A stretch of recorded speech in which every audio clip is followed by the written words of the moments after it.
And you have to decide what you're going to reflect.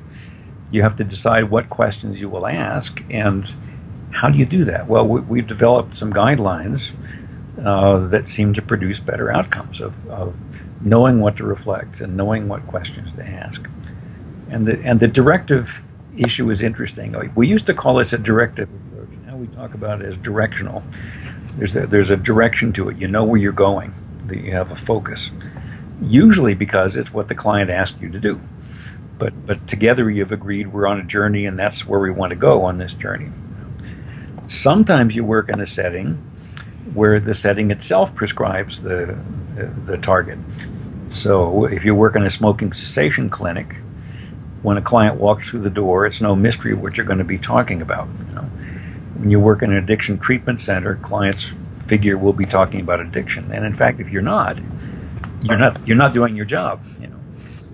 If you're a probation officer who works with sex offenders, you certainly have a direction of helping the person to move away from hurting other people, from harming other people further.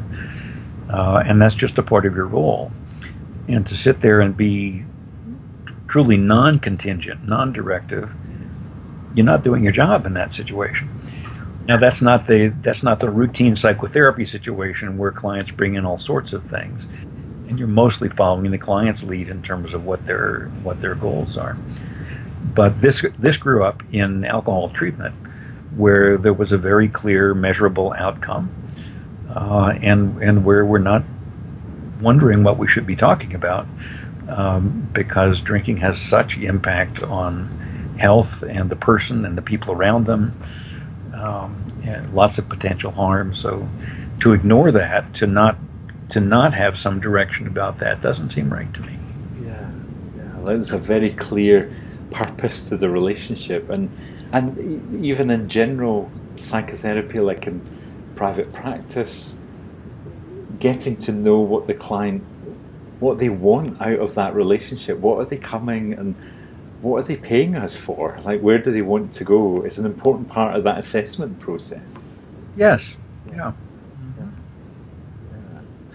And conversations with people from the person-centered community, that doesn't seem surprising. I thought it might be an issue, but folks said, well, no, of course. I mean, if I'm talking to someone for whom their drug use is a huge obstacle to their growth, of course it's a goal to get that out of the way so they can get on with their life and continue to grow. So